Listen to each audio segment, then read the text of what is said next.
Whenever a writer writes or a speaker speaks and deviates from ordinary, normal, mundane use of language to create something finer, something better, which is called rhetoric.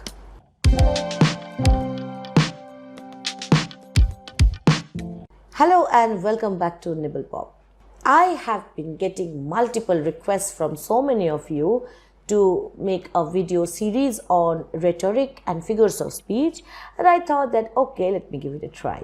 So this video is going to be a very short one where I'm going to give you an overview of my lesson plan, how am I going to arrange the series, and what are you to expect from each one of the classes.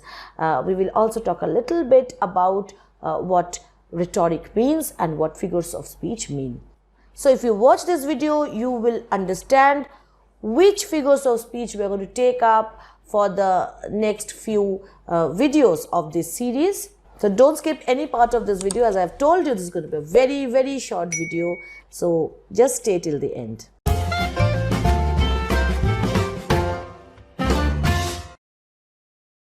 Okay, so what is rhetoric? Rhetoric is using language to create a certain impressive effect.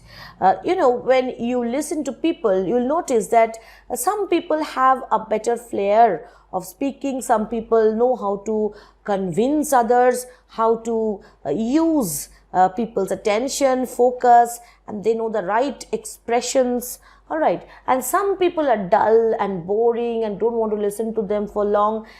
So there are different kinds of ways to express yourselves. Whenever a writer writes or a speaker speaks and deviates from ordinary, normal, mundane use of language to create something finer, something better than ordinary language, which is called rhetoric.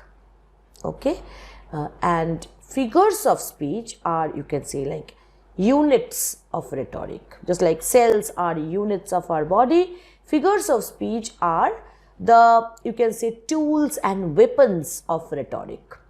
So a poet, a writer, an orator, okay, a dramatist, they make use of individual figures of speech to create a rhetoric, to create an impressive body of literature.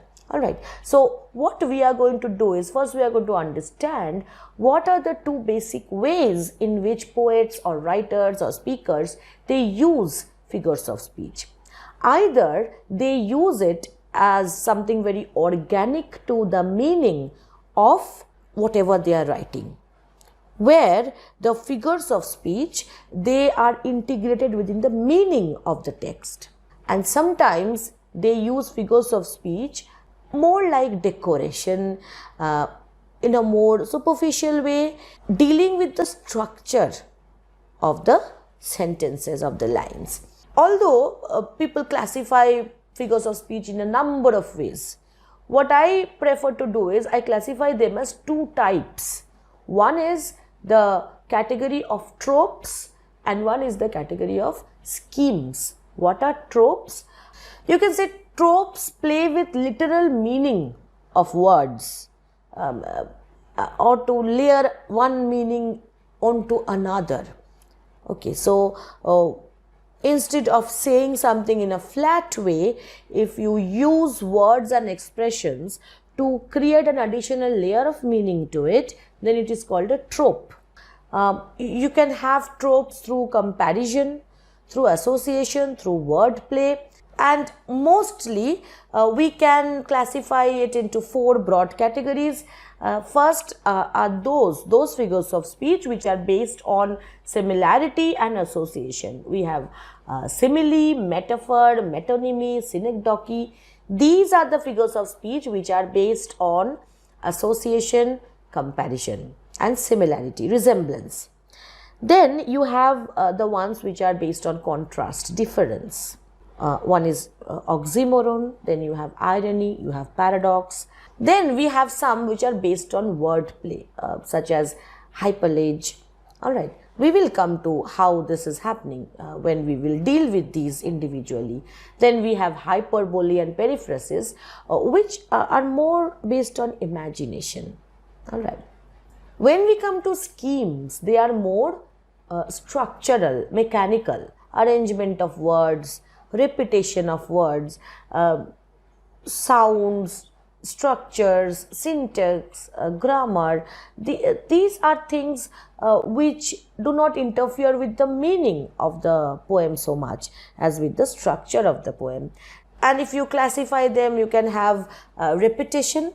For example, in anaphora, epistrophe, alteration, assonance.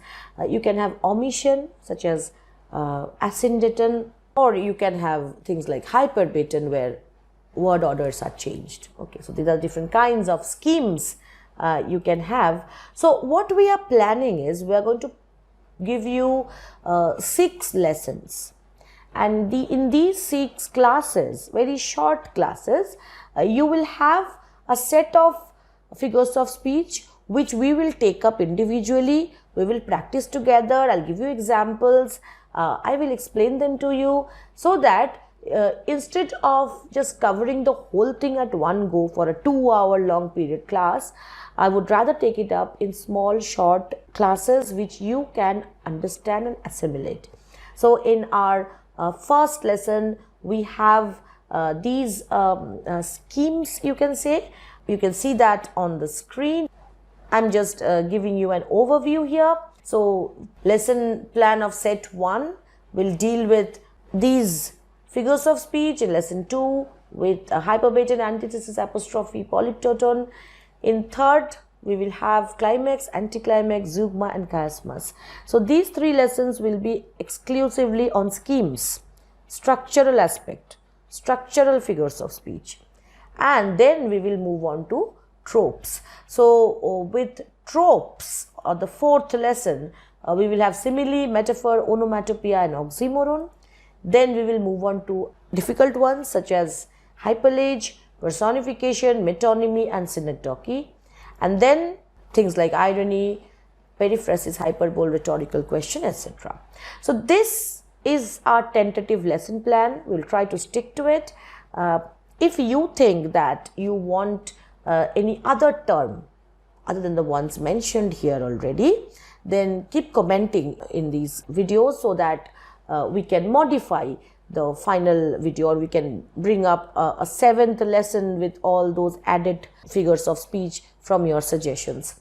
So I won't take up much of your time today, because we are not doing anything as such. In our next class, we are going to take up the first lesson, where we will be looking at a specific set of figures of speech.